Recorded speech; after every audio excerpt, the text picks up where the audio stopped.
Chegamos ao quarto módulo do livro A Bíblia de Vendas.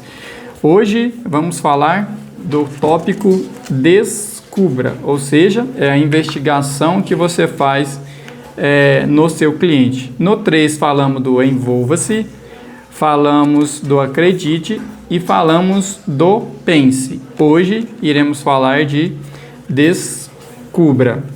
Descubra, como o próprio nome diz, é você investigar literalmente o que o seu cliente quer, o que o seu cliente deseja. Vamos ver, eu acho que são 2 páginas aqui, ó, dá para falarmos tranquilamente, fazendo algumas leituras, algum resumo, até chegar ao tópico 5. Se você está chegando agora, temos uma playlist aí salva que vai estar todos os passos da Bíblia de Vendas em resumo aí para você, tá? Vai lá na playlist e aí, se fizer sentido para você, continue acompanhando aqui. Todos os dias, durante esses 11 dias, vamos trazer os tópicos que são os mandamentos, como ele diz, os mandamentos, os 10,5 mandamentos do sucesso de vendas. Então são eles: pense, acredite, envolva-se e o descubra. Esses já vão estar salvos aí na playlist. Vai faltar ainda: pergunte, observe, atreva-se, assuma, mereça, prove e torne-se. Todos eles vão estar salvos aí na playlist, então vai acompanhando aqui com a gente, visitando lá na playlist, compartilhando com quem quer desenvolver e aprender um pouco mais sobre vendas como você. Então, descubra. Pessoas compram pelos seus próprios motivos, não pelos seus. Descubra os motivos delas primeiro. Este mandamento também poderia ser lido como: as pessoas não gostam de serem vendidas, mas elas adoram comprar. O motivo de vendas que a maioria das pessoas ignoram completamente é descobrir por que as pessoas compram. Por que elas compram é mais valioso do que como vender. Ou seja, descubra a necessidade do seu cliente e ofereça o produto certo. A base para determinar suas verdadeiras necessidades e estabelecer o porquê, os motivos dela para comprar, a razão que elas estão comprando, são 1 bilhão de vezes mais importantes para a venda do que as suas necessidades de venda. Ou seja, não coloque a sua necessidade de venda na frente do que o cliente precisa comprar. Talvez você precisa vender hoje 10 mil, 20 mil, 50 mil, 1 milhão para você bater sua meta. Essa necessidade é sua. A necessidade do cliente pode ser maior ou menor do que isso. Não em termos de sua necessidade de vender. Eles querem saber como conseguem produzir, lucrar e ter sucesso. Não um monte de baboseira sobre você, sua marca e seu produto. As pessoas não se importam com o que você faz, a menos que elas percebam que suas ações irão ajudá-las. O modo como você explica os seus negócios e o produto determina o interesse de compra que você cria.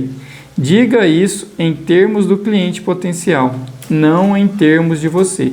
Novamente está enfatizando que o seu desejo é diferente do desejo do cliente. Descubra o desejo, a necessidade e a intenção de compra do cliente. Não fique pensando só na sua de venda. A melhor parte sobre descobrir as razões de compra de seu cliente é que isso irá te diferenciar completamente de todos os seus concorrentes que só querem tentar vender.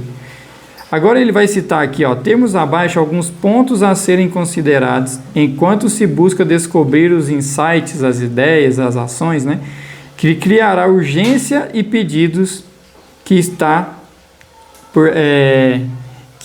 porque eles compram. Tá? Então, tem alguns tópicos que ele coloca. Como você pode conduzir a descobrir as necessidades do cliente? O primeiro é os motivos. Seus motivos para comprar irão levá-lo ao coração da venda e a seus desejos de seguir. Você determina o motivo ao fazer perguntas sobre seus históricos, experiências, sabedorias e uso. Ou seja, pergunte para o seu cliente a história, a experiência, qual é a prioridade, como ele vai usar o produto, começa a procurar os motivos. O 2, suas histórias. Suas histórias começaram a ser reveladas como você faz perguntas baseadas no motivo. Quando pergunta sobre suas experiências, eles contam uma história. Essas histórias dão dicas importantes sobre o que eles gostam e o que eles não gostam. Então, motivos, histórias, experiências passadas levarão a histórias boas e ruins. Seu trabalho é ouvir atentamente para entender, nunca interromper e no final da história fazer mais perguntas. Motivos, histórias, experiências passadas, conhecimentos. Seus conhecimentos foram adquiridos das suas experiências passadas. O seu trabalho é descobrir quão experiente eles são para que você não pareça um idiota tentando ser experiente se o cliente é mais experiente de você. Então, você tem determinado conhecimento, o seu cliente tem outro conhecimento. Não tente mostrar para ele que ele é mais sábio, até porque estamos motivo, história, experiência passada, conhecimento e o quinto é exatamente a sabedoria.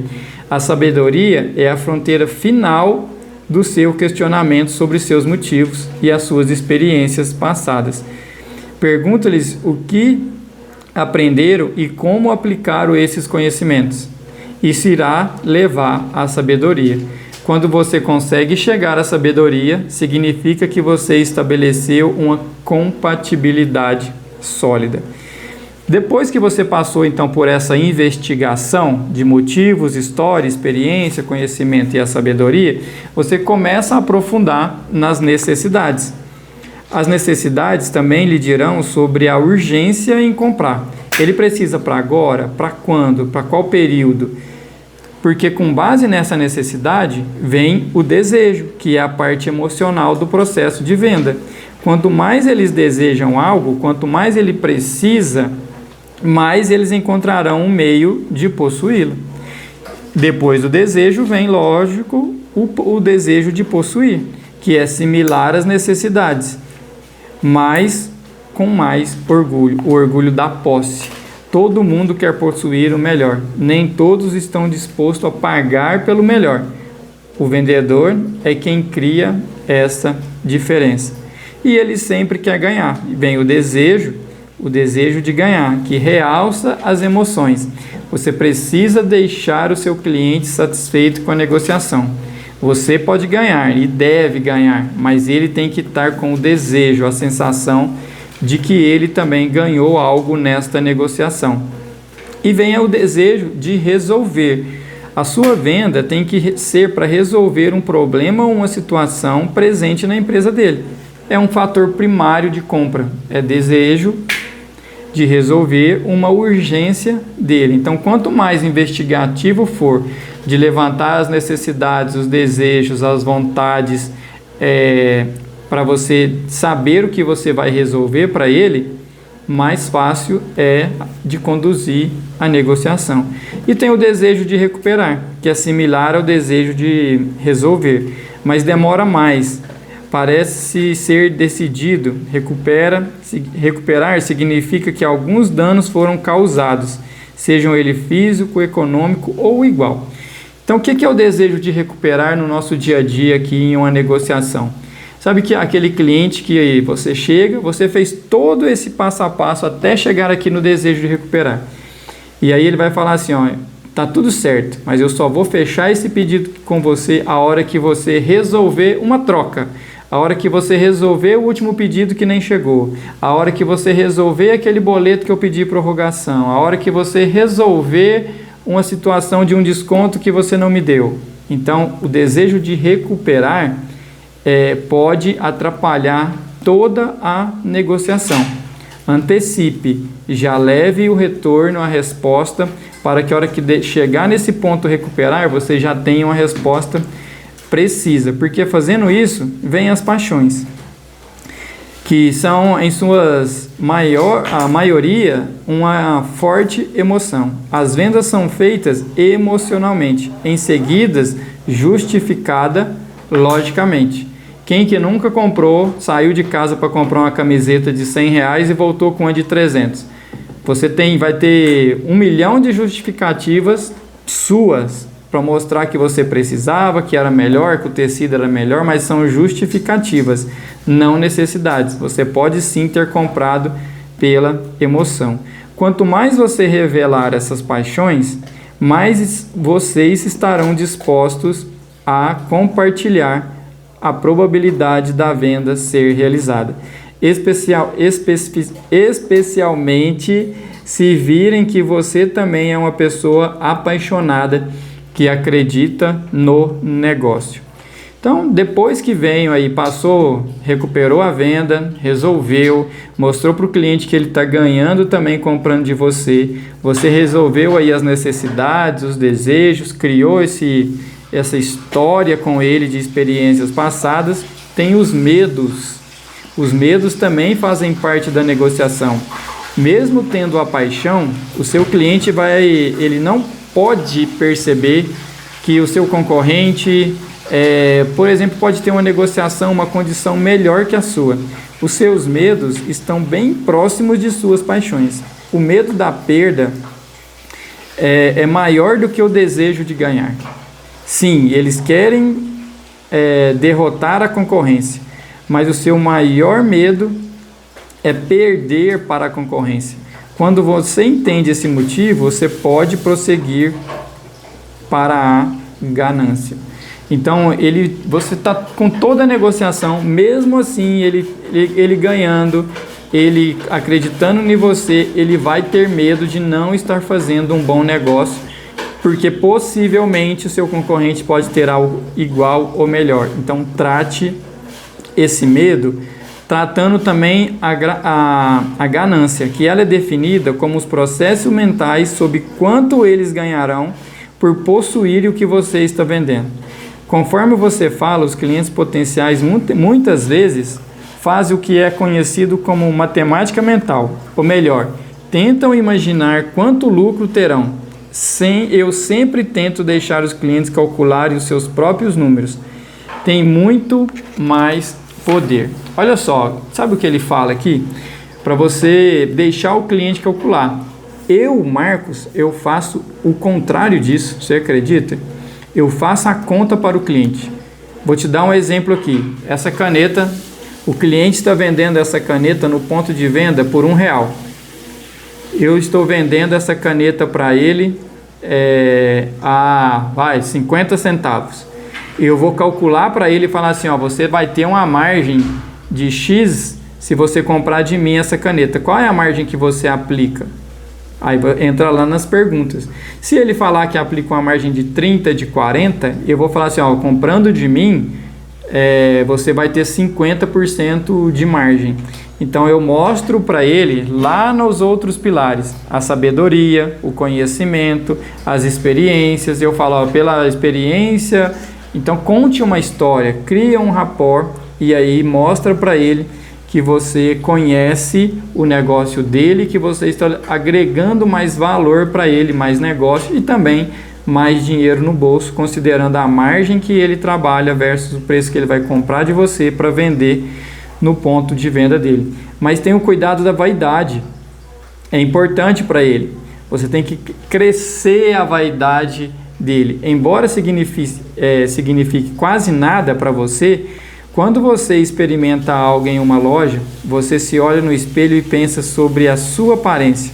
Mas quando o associado chega perto e diz, ficou ótimo em você, imediatamente sua vaidade vem à tona e você tem que ter aquilo. Ou seja, engrandece a vaidade dele. Ele está dando um exemplo aqui, você está numa loja de roupa. Alguém vai vestir e vai falar que você vai vestir, experimentar a camiseta, e o vendedor vai chegar e falar assim, nossa, ficou ótimo, mas cuidado, você tem que ser o primeiro a gostar da camiseta, porque tem vendedor que é verdadeiro, se ficar bom, fala que ficou bom, mas se ficar ruim, fala que ficou ruim, e tem vendedor que só quer vender, se ficar bom ou ruim, ele vai falar que ficou bom em você, e às vezes o bom para ele é diferente do bom para você. O desejo de impressionar nada mais é do que mostrar para ele que você domina, que você tem técnicas, que você está preocupado com o negócio dele.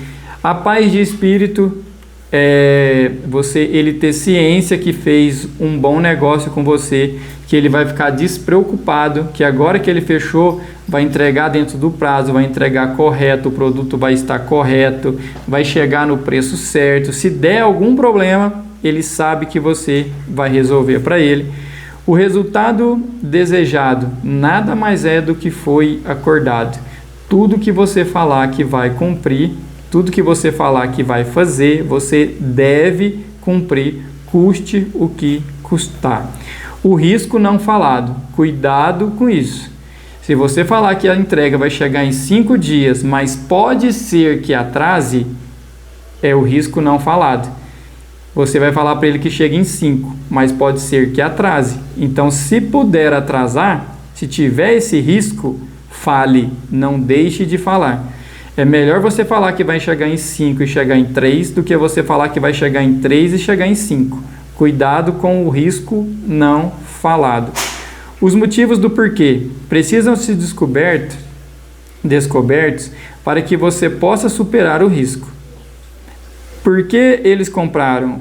Por que eles não compraram? Por que eles estão hesitando? Por que eles não estão me contando tudo? Por que mais forem revelados? Por que riscos? Você conseguirá remover o medo se chegar ao verdadeiro motivo? Tente encontrar meios gentis de perguntar os porquês. Por exemplo, o que você faz, o que faz com que você tarará, em vez de por que você faz, tá? Então, assim, ó, um exemplo de novo. O que faz com que você fique feliz, fique satisfeito, feche essa venda comigo. Em vez de perguntar, por que você não está comprando? Por que você comprou do concorrente? E por fim, uma ação. Pegue a lista que você acabou de ler e veja quanto desses itens podem estar relacionados a você e a sua situação de venda atual. Em seguida, coloque as melhores ações, começando na sua próxima chamada telefônica ou visita. Veja quais os motivos você consegue descobrir. Ou seja, pega os seus clientes de hoje e começa a ver se você está fazendo essa investigação, vou chamar assim, correta antes de sentar na mesa do comprador. No momento em que você descobrir o que acredita ser um motivo de compra do cliente, escreva em um arquivo chamado motivos. Depois de alguns meses, todos eles estarão evidentes, todos eles estarão revelados. Haja sobre eles.